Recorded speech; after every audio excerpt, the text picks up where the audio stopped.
of that, I'm sure. She smiled at me on the subway. She was with another man, but I won't lose no sleep on that, 'cause I've got a plan. You're beautiful, you're beautiful. Bienvenue à ce nouvel tutoriel de trucs et astuces. Nous allons voir comment installer Bracket, qui est un IDE de développement web. Alors c'est quoi Bracket et comment sommes-nous arrivés à la version 2.1.2? Alors de prime abord, Bracket c'est un utilitaire que beaucoup utilisent pour faire le développement web, c'est-à-dire pour programmer des langages comme HTML, aujourd'hui à la version 5, CSS, aujourd'hui à la version 3. Bootstrap qui est un framework CSS qui inclut également un peu HTML, même si je dis n'importe quoi, pour programmer en JavaScript et d'autres langages. Bon, voilà un peu les principaux langages qu'on va taxer de langages de front-end. Donc Bracket est un éditeur de front-end web. Alors Bracket, il faut bien le dire, est un projet qui a été racheté par un groupe propriétaire, je vais dire comme ça, parce que l'ancienne version de Bracket que nous avons connue n'est plus celle qui est à jour aujourd'hui. Aujourd'hui nous avons le Bracket.io. Alors nous allons voir que Bracket est disponible désormais à la version 2.1.2.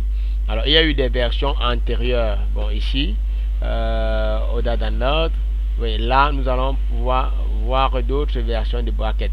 Donc déjà j'ai eu des petits soucis pour pouvoir installer Bracket avec Kali Linux. Je verrai si j'aurai des versions plus pratiques pour installer. Je pourrais faire cette pratique là pour installer Bracket sur Linux. J'ai essayé, ça m'a un peu dérangé. Donc voilà ce qu'on a. On a le 2.1.2 en exécutable pour Windows. Donc on pouvait déjà le télécharger ici. Donc ou bien aller dans les autres versions. Voilà, donc cette version-ci elle est là récemment. Bon, vous voyez que elle est là depuis la version 2.00.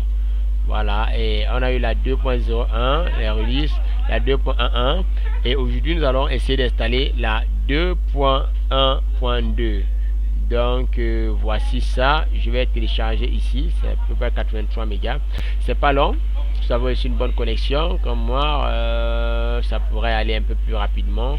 Si ça traîne, on peut copier et coller. Bon, le temps que ça télécharge. Ok, nous avons ok, notre téléchargement se termine là. Oh, ça traîne un peu là.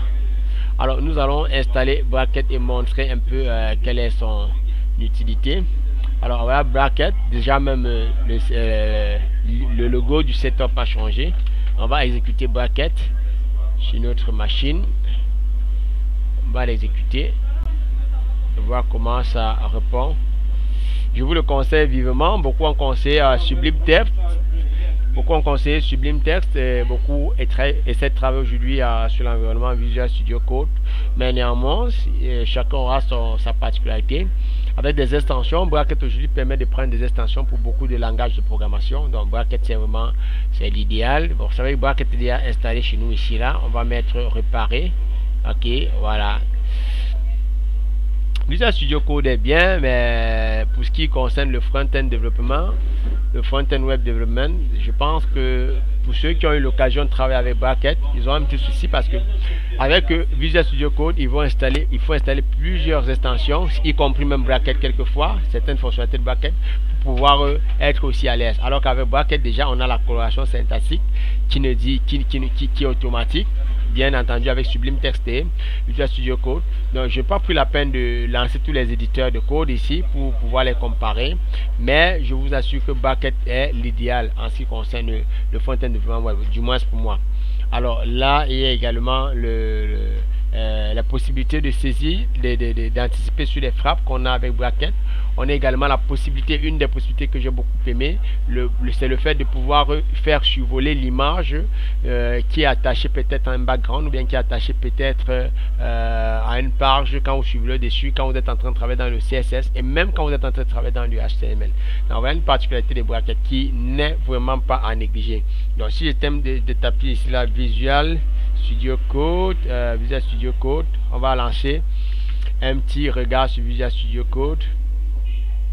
Alors Visual Studio Code, c'est plus ou moins une comparaison. L'apparence, l'interface est pratiquement la même. Alors qu'est-ce que nous propose Visual Studio Code par rapport à Bracket? Bon, tant que ça finit d'installer. Ok, là nous avons terminé d'installer notre Bracket, mais avant de l'ouvrir, nous allons un peu explorer l'interface de Visual Studio Code. Donc pour ceux qui n'ont pas eu l'occasion, Visual Studio Code c'est ça, l'explorateur, la recherche. Ici ce sont des contrôles code source, le débugger, et ici ce sont les extensions qu'on peut installer qui sont déjà là. Quand on est connecté à internet, il y a tellement d'extensions. C'est ça le projet de Visual Studio Code, et qui est d'ailleurs un projet assez réussi. Moi je pense que c'est l'environnement d'édition du futur. Pour ceux qui ont eu l'occasion de toucher à Microsoft Azure sur le cloud, ils vont comprendre que c'est l'idéal pour les développeurs. Bon voilà, je suis pas vraiment assez poussé dans ce domaine à pouvoir mieux m'exprimer. Donc voilà, je suis juste en train de faire un petit rapprochement avec Bracket, le front-end development IDE. Ok, je vais ouvrir donc un fichier ici. On va ouvrir un fichier avec Visual Studio Code. On va aller là, je suis n'importe quoi là. Ouais, voilà.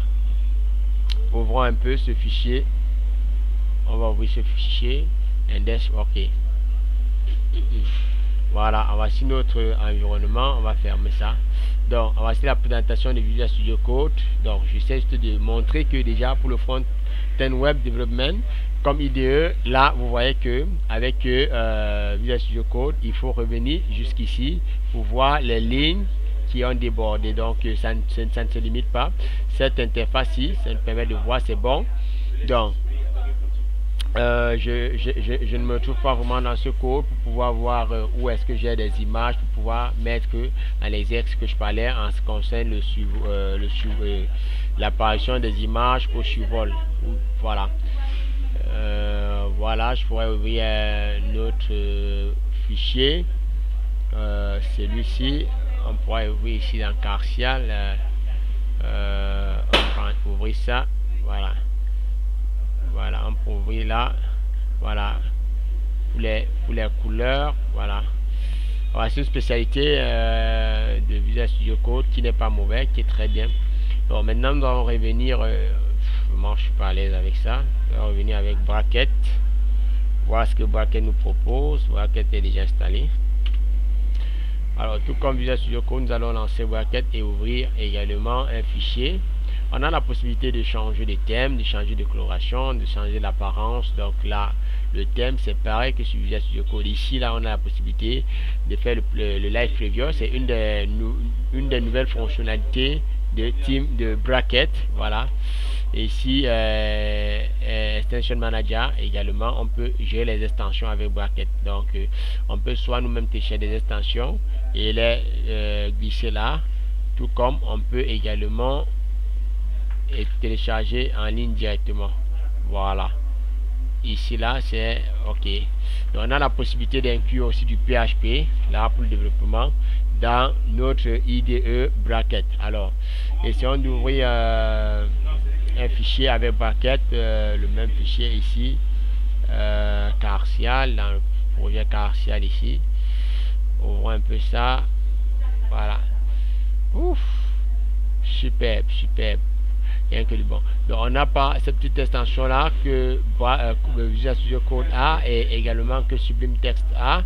Bon, là vous voyez ici là avec Bracket, vous avez la possibilité au suivant de voir les couleurs. Bon, disons que Visual Studio Code est assez avancé en termes d'interface ou bien d'apparence aussi en ce qui concerne Bracket, mais c'est dans le code, c'est dans la pratique, quand on est en train de travailler, qu'on comprend l'intérêt de Bracket. Et je vous assure que Bracket, c'est un éditeur de front-end web qu'il faut vraiment connaître et avec lequel il faut travailler. Bon voilà, c'est tout ce que j'avais à présenter dans ce tutoriel. Vous pouvez télécharger et installer comme bon vous semble. C'est assez facile et très bon pour les apprentis, pour les nouveaux développeurs, pour les développeurs front-end web. Donc ciao.